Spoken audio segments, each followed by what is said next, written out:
बच्चों, आप अच्छा पढ़ाई कर रहे होंगे, आई होप सो। और एक ध्यान से इस वर्ड को समझिएगा कि उम्मीदों से सफलता नहीं पाई जाती है। उम्मीदों से सफलता नहीं पाई जाती है। सफलता तो कठिन परिश्रम और लगन का परिणाम होता है। तो लगे रहिए इस तरीके से, क्योंकि जब तक आप आग में जलेंगे नहीं तो स्वाद अच्छा चखेंगे नहीं।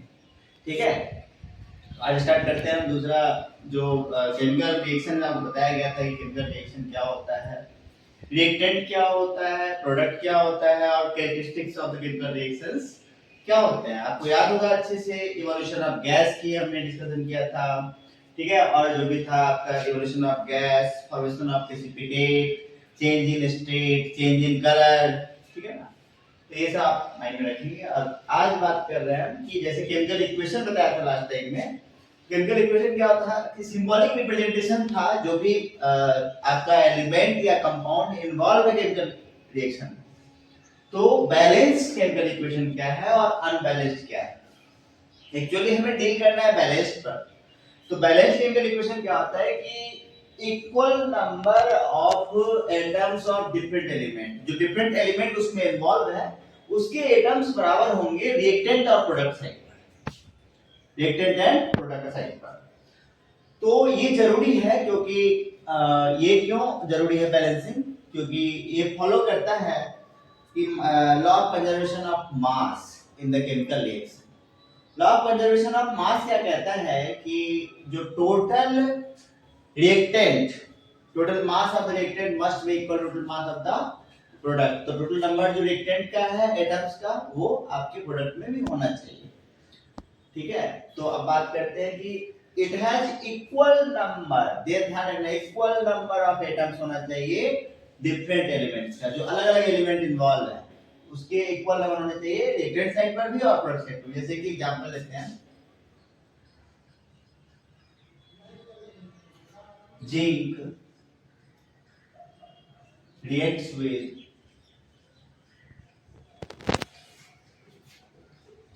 dilute sulfuric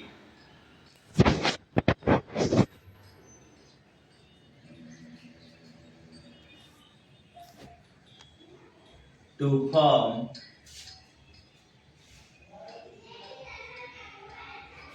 zinc sulfate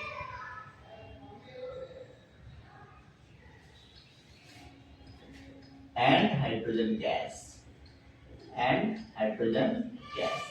ये जो है सो आपको बच्चे खुद ही ध्यान में रखना है कि ये सब पार्ट आपके दिमाग में चलते रहना चाहिए, सब रिएक्शन। तो जिंक रिएक्ट्स विद, तो जिंक का क्या सिंबल है आपको बताया था मैंने, जिंक। सबसे पहले इसको किसमें लिखेंगे, वर्ड में, zinc plus hide sulphuric acid, dilute sulphuric acid. तो ये क्या बना देगा बच्चे, ये बना देगा आपका जिंक सल्फेट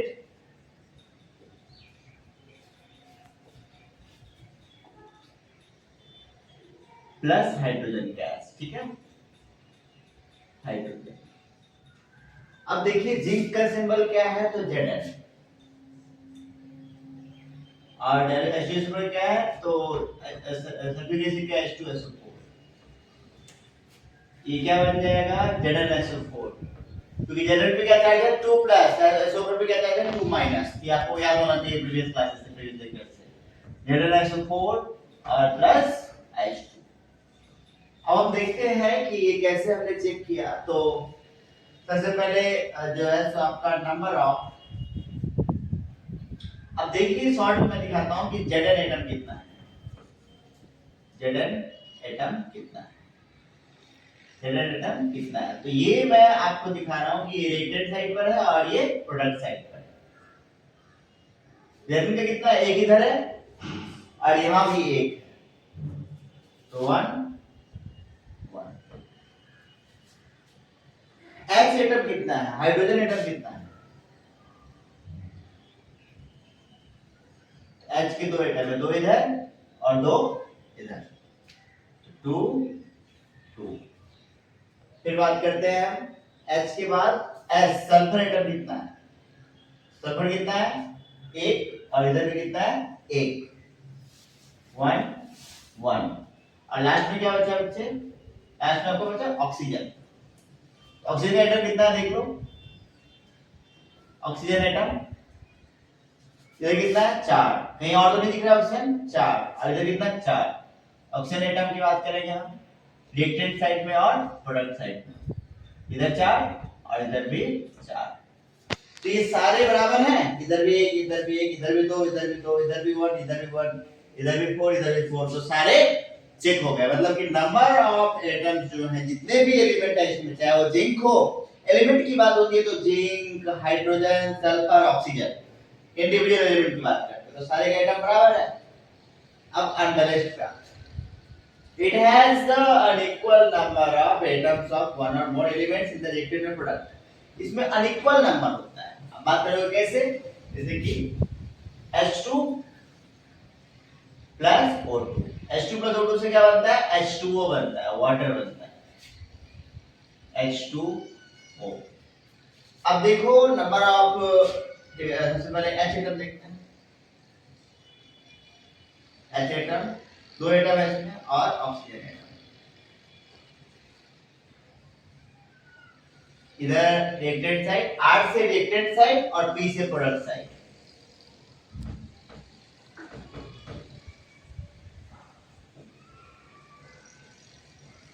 तो रिएक्टेंट साइड पे कितना है हाइड्रोजन? 2। प्रोडक्ट पे कितना है? 2। ऑक्सीजन कितना है रिएक्टेंट पे? 2। प्रोडक्ट पे कितना है? 1। तो क्या ये बैलेंस्ड है? ये दोनों तो बराबर है लेकिन ऑक्सीजन बैलेंस नहीं है। ऑक्सीजन का number of element, number of atoms जो रिएक्टेंट साइड में ज्यादा है और प्रोडक्ट साइड में कम। इसी को आगे बैलेंसिंग में हम सीखेंगे कि कैसे बैलेंस होता है। Why chemical equations are balanced? Chemical equations को बैलेंस क्यों किया जाता है? तो आपको बताया गया है कि law of conservation of mass क्या कहता है। लॉ ऑफ कंजर्वेशन ऑफ मास जो है इसके अकॉर्डिंग क्या है कि टोटल जो मास है रिएक्टेंट का वो क्या होना चाहिए? Total mass of the product. तो यू शुड बी केयरफुल जब आप बैलेंसिंग कर रहे हैं तो आपको ये पता होना चाहिए कि टोटल मास जो रिएक्टेंट के साइड पर है और वो प्रोडक्ट साइड, मतलब रिएक्टेंट मतलब क्या? जैसे मैंने आपको पहले ही बताया था कि कोई भी केमिकल रिएक्शन में रिएक्टेंट क्या होता है, तो रिएक्टेंट समझने की जरूरत है। तो आप समझिए कि जैसे H2 प्लस O2, तो ये आपका जो लेफ्ट हैंड है और राइट हैंड है, ये आपका राइट हैंड लेफ्ट हैंड। तो लेफ्ट हैंड साइड पर जो है वो आपका रिएक्टेंट है और राइट हैंड साइड पर जो है वो आपका प्रोडक्ट है और बीच में सेपरेट किससे है?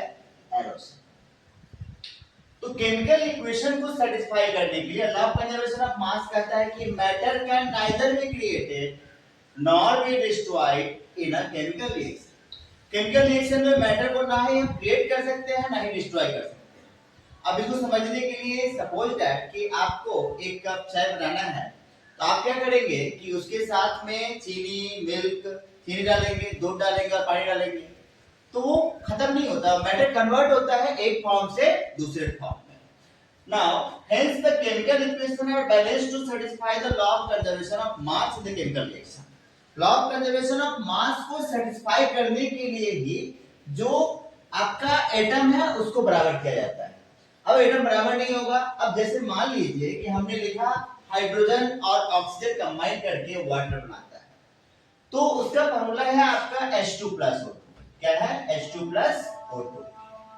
अब ये बात आपको समझना होगा बच्चों कि ऐसा नहीं कि जो फार्मूला है उसके अकॉर्डिंग हम उसके रिप्रेजेंटेशन को चेंज कर देंगे, क्योंकि आपको मैंने फर्स्ट और सेकंड लेक्चर में बताया था, जो बेसिक बताया था कि हाइड्रोजन जो है डायटोमिक है इसलिए H2 से रिप्रेजेंट करते हैं, ऑक्सीजन भी डायटोमिक है तो O2 से करते हैं।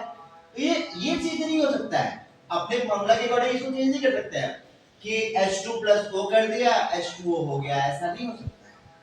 ये जिस फॉर्म में सिंबॉलिकली रिप्रेजेंट किया जाता है उसी फॉर्म में रहेगा। जैसे कि मैंने आपको बताया था कुछ मोनोएटॉमिक होते हैं, कुछ डायटोमिक होते हैं और इसे हम कैसे रिप्रेजेंट करते हैं तो वो।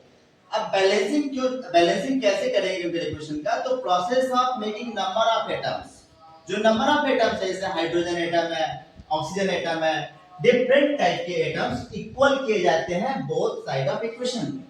अब रिएक्टेंट साइड पर भी बराबर होना चाहिए और प्रोडक्ट साइड पर भी बराबर होना चाहिए।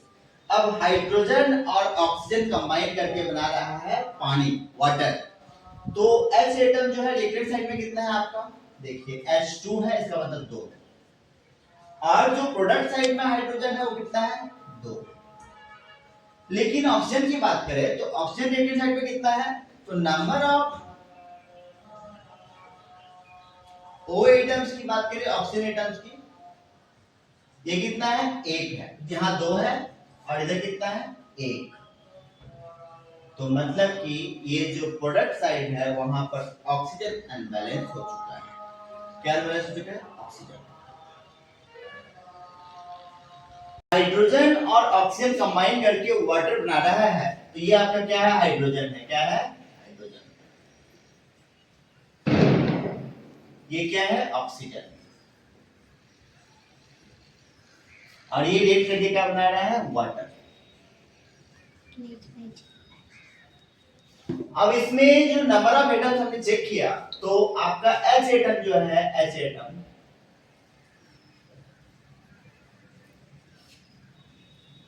रिएक्टेंट साइड पर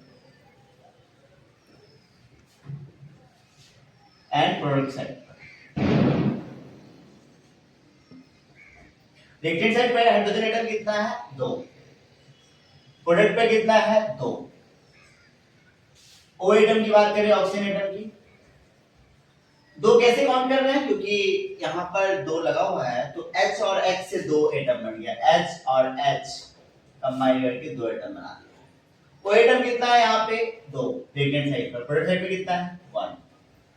अब जो आपका एटम कम हो रहा है ऑक्सीजन का, वो कहाँ कम हो रहा है, प्रोडक्ट साइड पे। इसका मतलब प्रोडक्ट साइड पे जो है हम यहाँ नहीं लगा सकते हैं 2, तो यहाँ पे होल नंबर, कोई होल नंबर से मल्टीप्लाई करते हैं या फिर इंटीजर। अब यहाँ देखो कि होल नंबर मल्टीप्लाई करेंगे तो क्या हम यहाँ पर 1 से मल्टीप्लाई करेंगे, तो 1 तो ऑलरेडी है, तो मिनिमम होल नंबर कौन सा आएगा, 2। कभी फ्रैक्शन से मल्टीप्लाई नहीं करते हैं, ठीक है। अब क्या हो जाएगा, H2 प्लस O2 और ये हो जाएगा 2H2O। और ये क्या है आपका, balancing at product side, balancing O atoms at product side करो। तो balancing of O atoms at product side, oxygen atom को हमने प्रोडक्ट साइड पे बैलेंस किया, तो मिनिमम आप यहाँ पे 2 नहीं लगा सकते थे, कभी ऐसे बैलेंस नहीं होता है। बैलेंस हमेशा जो पूरा का पूरा कंपाउंड होता है उसके स्टार्टिंग पॉइंट में हम मल्टीप्लाई करते हैं नंबर से, और वो नंबर का क्या होना चाहिए, हमेशा होल नंबर होना चाहिए। और चूंकि मिनिमम नंबर तो 1 है ही यहाँ पर, तो 1 से आगे क्या हो सकता है, 2, क्योंकि 2 से हम देखते हैं, तो अब क्या हो जाएगा, H एटम। अब यहाँ पे देखते हैं इस डेटाबेस को कैसे अपडेट कर सकते हैं हम। ये डेटाबेस आपका क्या हो जाएगा, फिर से देखते हैं, फिर से चेक करते हैं इसका। आप नया टेबल बना सकते हो या ये देख सकते हो। तो H एटम कितना हो गया, 2।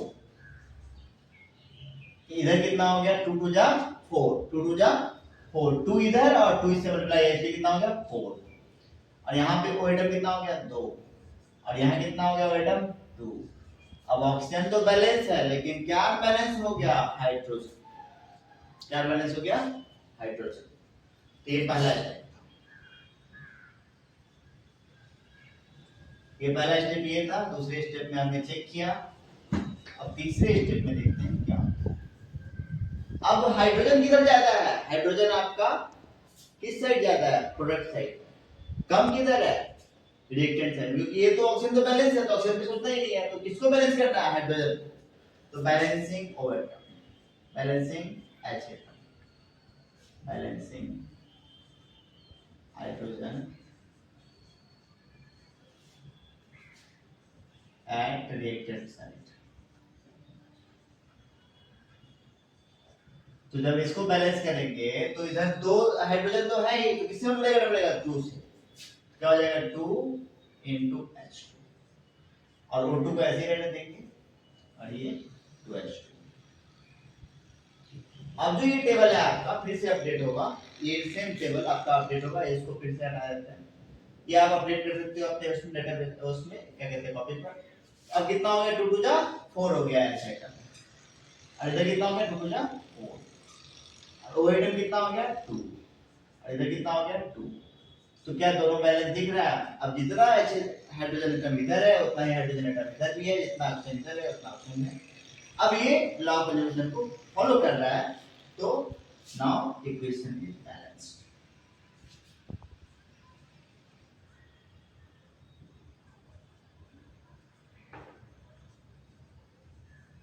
Now chemical equation is balanced, और ये बैलेंस्ड केमिकल इक्वेशन ही क्या होता है, केमिकल रिएक्शन। ठीक है, ध्यान रखना। तो ये तो to make the information make equation more informative, make chemical reaction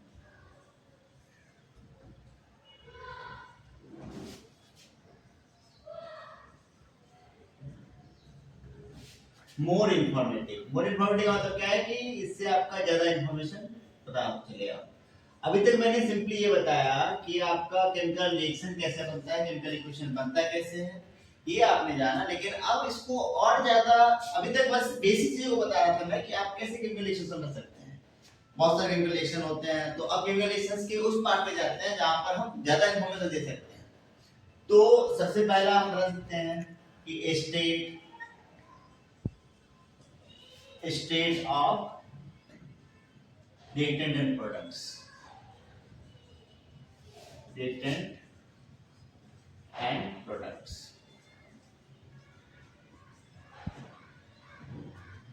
तो स्टेट का मतलब क्या है, 3 स्टेट होते हैं आपके। एक सॉलिड स्टेट,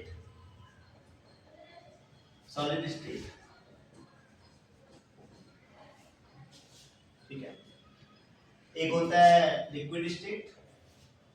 सॉलिड स्टेट को जब भी कोई सिंबल लिखेंगे, जैसे कि एक सल्फर है, तो सल्फर सॉलिड फॉर्म में है या जिंक सॉलिड फॉर्म में, हम इधर लिखते हैं Zn, और इसके ब्रैकेट में स्मॉल s से डिनोट कर देंगे, तो इससे Zn सॉलिड को डिनोट कर रहा है। लिक्विड स्टेट,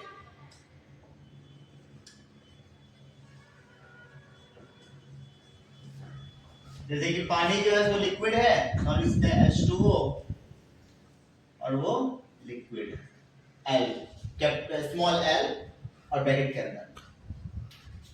और कोई गैसेस स्टेट में, जैसे हाइड्रोजन गैस है,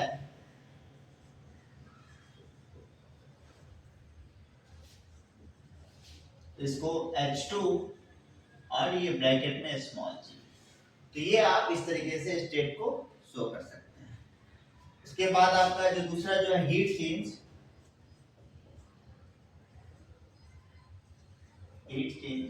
तो हीट चेंज के बेसिस पे या टेम्परेचर चेंज के बेसिस पे मैंने क्या बताया था बच्चे, 2 टाइप के रिएक्शन होते हैं, एक एक्सोथर्मिक और एक एंडोथर्मिक। एक्सोथर्मिक में क्या होता है, हीट रिलीज होता है प्रोडक्ट साइड में, एक्सो जाओ, और एंडोथर्मिक में क्या होता है, हीट दिया जाता है रिएक्टेंट साइड पर, मतलब एनवायरनमेंट में। तो ये जो है हीट चेंज के बेसिस पे क्या होता है, या तो एक्सोथर्मिक होगा,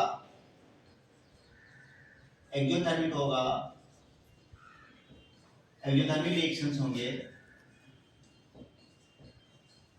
तो प्लस हीट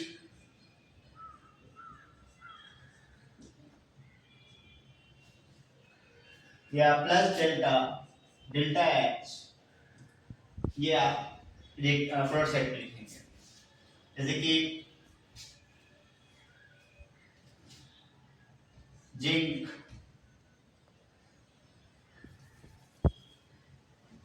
जैसे कि हम देख सकते हैं कि हीट कहाँ कहाँ निकलता है। तो जैसे कि मैंने एग्जाम्पल बताया था आपको कि quicklime reacts with water,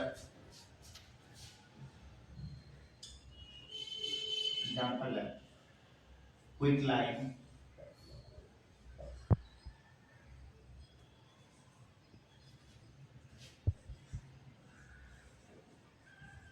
reacts with water to form slack line,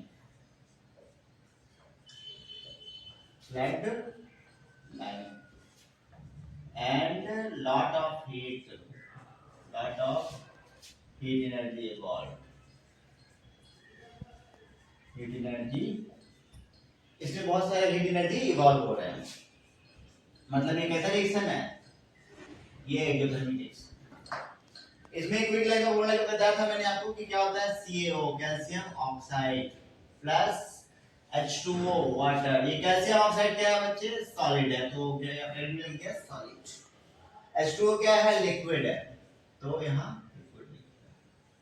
और ये रेट किया तो बना दिया CaOH का होल ट्वाइस CaOH इसका plus heat, heat energy evolve हो रहा है इसमें। तो एक्सोथर्मिक रिएक्शन है, इसलिए हीट एनर्जी इवॉल्व हो रहा है, तो इसे हम एक्वस लिख सकते हैं। क्लियर है बच्चों, ये जो है आपका एक्सोथर्मिक रिएक्शन। ये क्या है, कैल्शियम ऑक्साइड CaO, इसी को कहते हैं क्विक लाइन। ये क्या है, वाटर, और ये स्लाइड लाइन CaOH का होल ट्वाइस, कैल्शियम हाइड्रोक्साइड भी कहते हैं इसे, और प्लस हीट रीच हुआ। ये सॉलिड स्टेट है, ये लिक्विड स्टेट है, ठीक है। अब जब पानी में किसी का सॉल्यूशन होता है उसे एक्वस कहते हैं। पानी में किसी चीज को डिसॉल्व करते हैं तो उसे कहते हैं एक्वस, ठीक है। तो हाइड्रोजन गैस, अब हीट चेंज, अब इसी हीट चेंज में बात कर सकते हैं कि व्हेन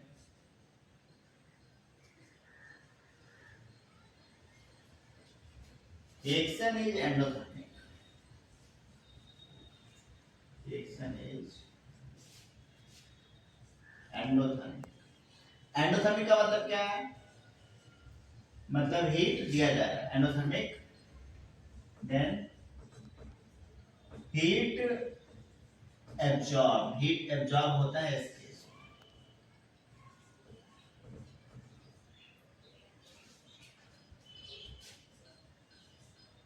और given to reactant side, given to reactant side, reactant side. यहाँ पर जो है सो राइट करते हैं हम प्लस हीट, कहां पर, रिएक्टेंट साइड में, एट रिएक्टेंट साइड, रिएक्टेंट, ठीक है बच्चों। ये आपका हीट चेंज के बेस पे हो गया, एक इंफॉर्मेशन हो गया कि स्टेट कैसे चेंज हो रहा है, दूसरा क्या हो रहा है, हीट चेंज कैसे हो रहा है। हीट चेंज में यदि एक्सोथर्मिक रिएक्शन है तो प्लस हीट लिखेंगे या डेल्टा एच लिखेंगे आप प्रोडक्ट साइड पर, और जब आपका एंडोथर्मिक रिएक्शन है मतलब कि हीट दिया जा रहा है तो प्लस हीट लिखेंगे रिएक्टेंट साइड। तो तीसरा पार्ट होता है कंडीशन की, कुछ भी कंडीशन है जैसे कि कैटलिस्ट को यूज किया है आपने। कैटलिस्ट क्या होता है, तो कैटलिस्ट जो है सो आपके रेट ऑफ रिएक्शन को बस इंक्रीज या डिक्रीज करता है। तो कैटलिस्ट का मेन यूज जो है सो आपका कोई नया प्रोडक्ट नहीं बनाता है, तो कोई भी कैटलिस्ट है या कुछ भी कंडीशंस है जिसके उसमें उस रिएक्शन को होना है तो उसको एरो के एवं या बिलो पुट अप कर सकते हैं। ये थ्री कंडीशन है। पहला आपको फिजिकल स्टेट से इंफॉर्मेशन तो कराना है ताकि पता लगे कि ये सॉलिड है, लिक्विड है, गैस है या एक्वस है। और कुछ फॉर्मेशन, कुछ केसेस में पीपीटी का फॉर्मेशन होता है, पीपीटी मैंने प्रीसिपिटेट बताया था आपको। तो ये था, और कैटलिस्ट बना सकते हैं, कोई भी कैटलिस्ट यूज हो रहा हो। ये रिएक्शन को धीरे धीरे आप करते करते इसके हैबिचुअल हो जाएंगे। जैसे कि when nitrogen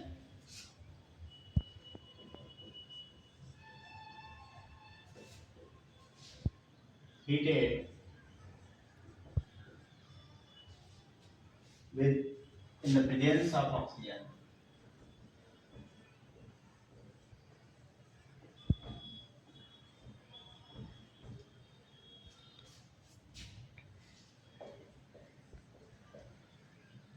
at a very high temperature,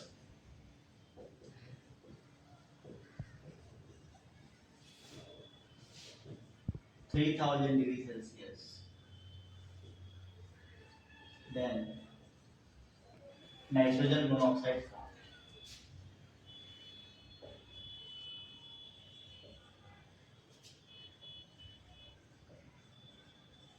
monoxide, जब नाइट्रोजन हिट किया जाता है ऑक्सीजन के साथ वेरी हाई टेंपरेचर पर 3000 डिग्री सेल्सियस पर, तो नाइट्रोजन मोनोऑक्साइड का फॉर्मेशन होता है। आप समझ आ रहा है कि हीट जब दिया जा रहा है बहुत हाई, तो ये क्या है आपका, ये आपका एंडोथर्मिक रिएक्शन। तो क्या लिखेंगे, N2 नाइट्रोजन से पहले लिखेंगे नाइट्रोजन, क्योंकि व्हाट इक्वेशन आपको पॉजिटिव है, नाइट्रोजन प्लस ऑक्सीजन। तो ये क्या है आपका व्हाट इक्वेशन, क्या है व्हाट इक्वेशन।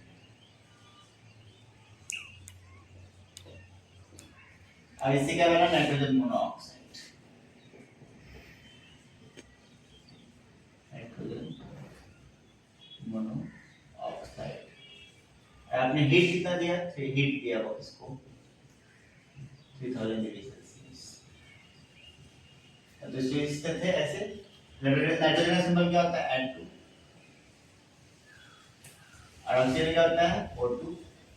आपको पता है नाइट्रोजन एक क्या है, गैस है, तो ज्यादा इमोशन कैसे बढ़ाएंगे, ब्रैकेट में G डाल देंगे। ऑक्सीजन भी क्या है, गैस है, तो वेट क्या डाल देंगे, G।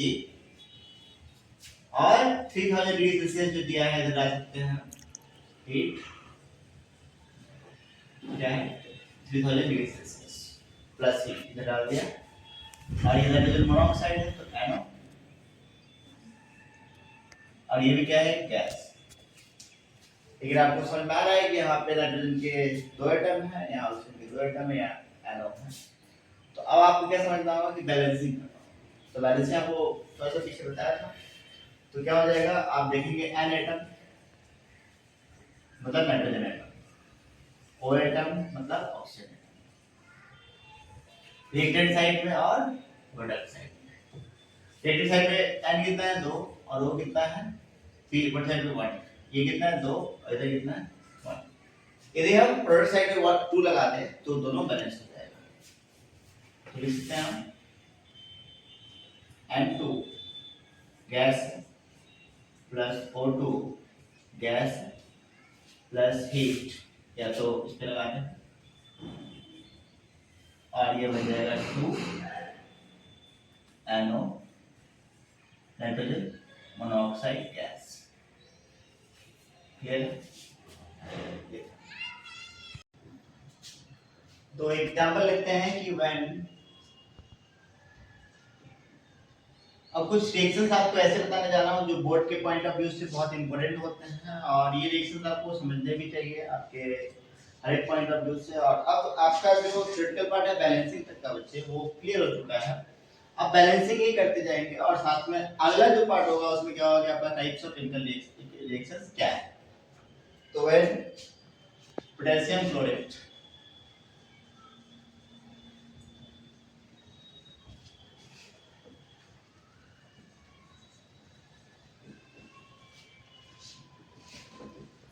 is heated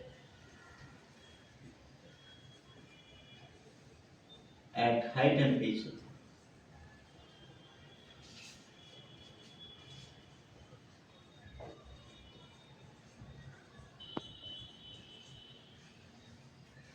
the presence of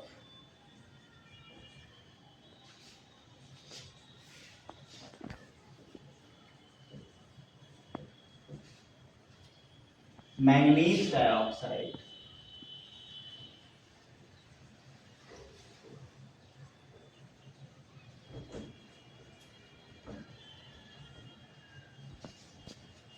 as catalyst। Catalyst है मतलब कि ये रिएक्शन में पार्ट नहीं देगा। देन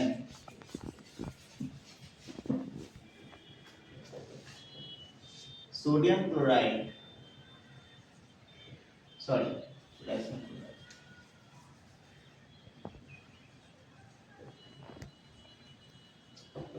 पोटेशियम क्लोराइड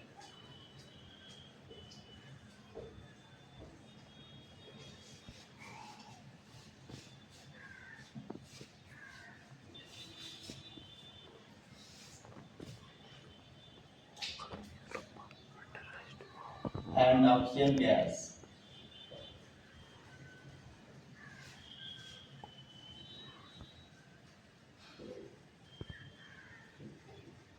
अभी इसमें ब्लैक वाला ही खत्म हो गया था, इसलिए मैंने थोड़ा सा चेंज कर दिया। एंड ऑक्सीजन गैस, तो ये एक डिकम्पोजिशन रिएक्शन है, जैसे कि पोटेशियम क्लोरेट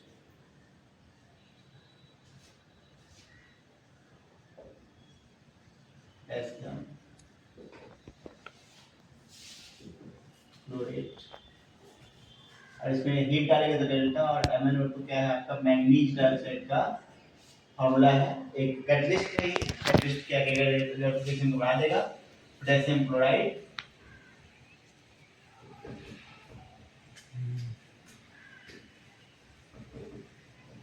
प्लस क्या हो जाएगा ऑक्सीजन। पोटेशियम क्लोराइड का फॉर्मूला होता है, उसी फॉर्मूला आपको ध्यान रखना पड़ता है, तो KClO3 होता है।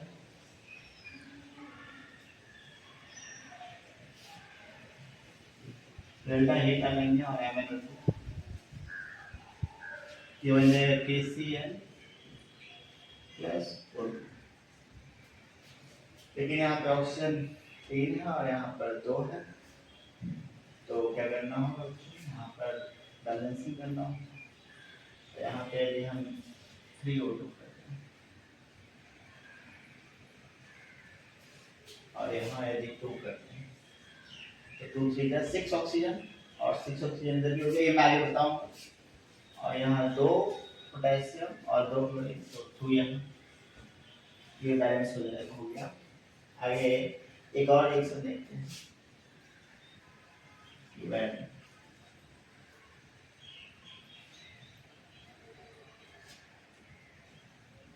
Carbon monoxide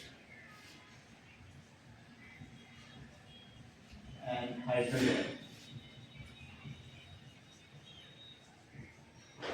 reacts together.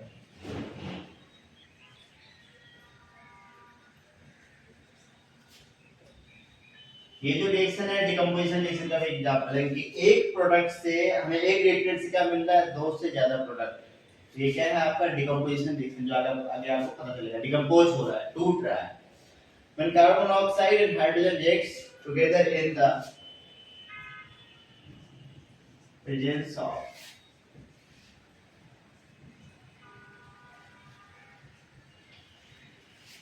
zinc oxide and chromium oxide,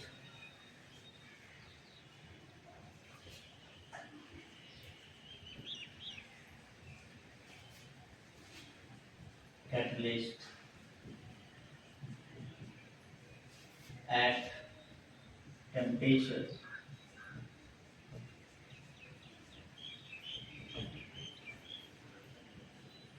300 degrees Celsius and atmospheric pressure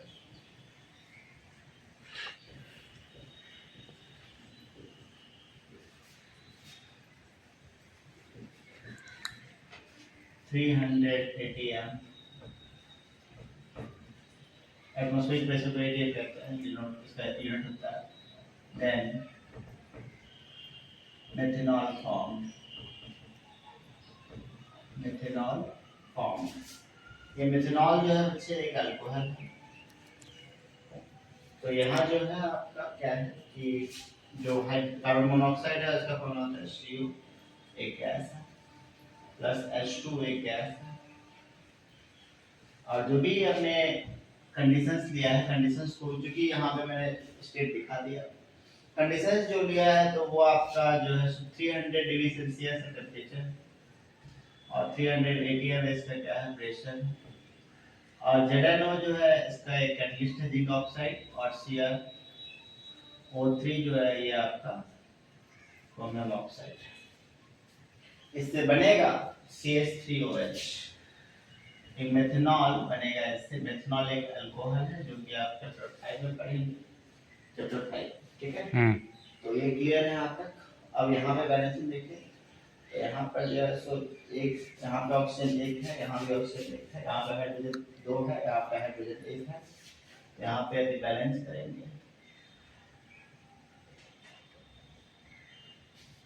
यहाँ पर हाइड्रोजन 6 हो गया, 2 3 6 3 और 4 और 4 2 8, और इधर भी 4 होना चाहिए, 4 2 8, ठीक है। उसके बाद ऑक्सीजन आपका कितना हो गया, इधर हो गया ऑक्सीजन 2, इधर ऑक्सीजन हो गया 1। तो यहाँ पे 2 कार्बन 2 ऑक्सीजन, यहाँ भी 2 कार्बन और 2 ऑक्सीजन, ये balance. How to write the balanced chemical equation, तो इसके लिए सबसे पहले हम क्या करेंगे, राइट द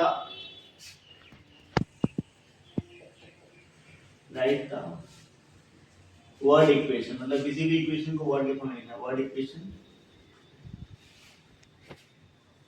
इक्वेशन लिखना है। और रेक्टेंट जो होगा आपका, रेक्टेंट ऑन लेफ्ट साइड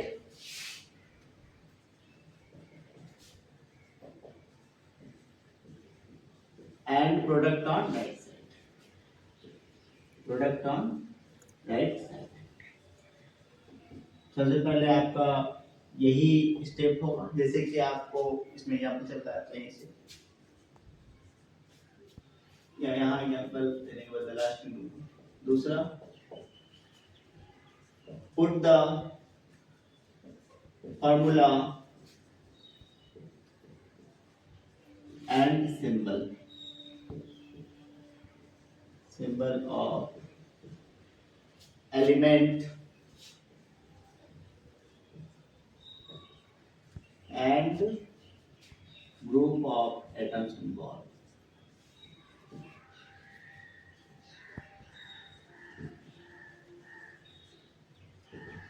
यह फॉर्मूला लिखना पड़ेगा आपको, formula and symbol of element and group of atoms involve. और तीसरा जो है, ये दो काम कर लेंगे आप। सबसे पहले तो वर्ड इक्वेशन रेक्टेंट लिखेंगे, फिर वर्ड इक्वेशन लिख लेंगे रेक्टेंट और प्रोडक्ट को, रेक्टेंट लेफ्ट साइड में और प्रोडक्ट को राइट साइड। पुट करेंगे formula and symbol of the element and group of atoms involve. इधर क्या होगा आपका, बैलेंस करेंगे हम, balancing the number of atoms on both sides by heat and trial method, by heat and trial method। Heat and trial करते हैं हम, heat करते हैं और ट्रायल करते हैं कि कौन सा इक्वेशन को बैलेंस कर सकता है। और चौथा क्या करेंगे, make the information, make the reaction more informative. Reaction को क्या करेंगे, मोर इंफॉर्मेटिव बनाएंगे, मोर इंफॉर्मेटिव। और मोर इंफॉर्मेटिव के लिए क्या करते हैं, जैसे कि आपको बताया, तो तीन स्टेट है आपका। सॉलिड स्टेट के लिए स्मॉल में s, लिक्विड के लिए स्मॉल में l और गैसेस के लिए स्मॉल में g ब्रैकेट में। तो ये सब आपका जो इंपॉर्टेंट पार्ट है। जैसे कि एग्जांपल लेते हैं, when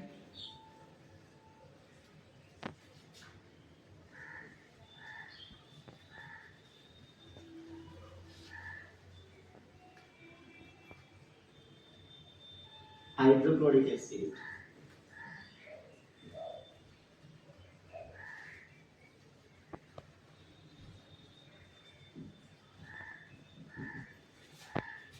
takes with zinc, then zinc chloride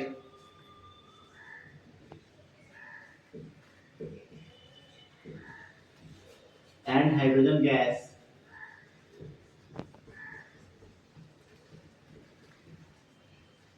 form। सबसे पहले मैंने क्या बोला आपको कि वर्ड इक्वेशन का फॉर्म लिखना है।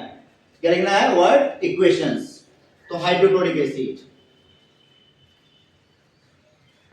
तो हाइड्रोक्लोरिक एसिड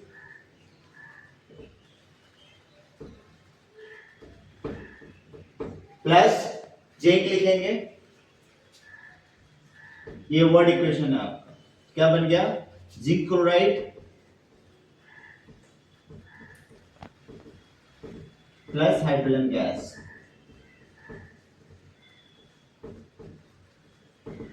तो ये आपका पहला जो है वर्ड इक्वेशन हो गया। आप सिंबलिकली क्या है हाइड्रोक्लोरिक एसिड, तो हाइड्रोक्लोरिक एसिड का है HCl, क्या है HCl। और ये जो है आपका जिंक, तो जिंक क्या है Zn। आपको पता है कि मोर इन्फॉर्मेटिव बनाने के लिए क्या बोला था मैंने कि जिंक को सॉलिड लिख देंगे, ये एक्वस लिख देंगे। क्या बन जाएगा ZnCl2, क्या बनेगा Zn, क्योंकि जिंक क्लोराइड का फॉर्मूला क्या था ZnCl2 प्लस H2। H2 क्या है, गैस है, और ये भी एक्वस। अब जिंक एटम कितना है इधर? एक। इधर कितना है? एक। Cl कितना है इधर? दो। इधर कितना है? एक। और H2 कितना है? दो। लेकिन इधर है एक, तो इधर क्या करेंगे? दो लगा देंगे। अब देखो, दो हाइड्रोजन इधर भी, दो हाइड्रोजन इधर भी, दो क्लोरीन इधर भी, एक क्लोरीन से दो मल्टीप्लाई हुआ तो दो क्लोरीन इधर भी, दो क्लोरीन इधर भी, जिंक इधर एक, जिंक इधर एक, तो बराबर हो गया, बैलेंस हो गया।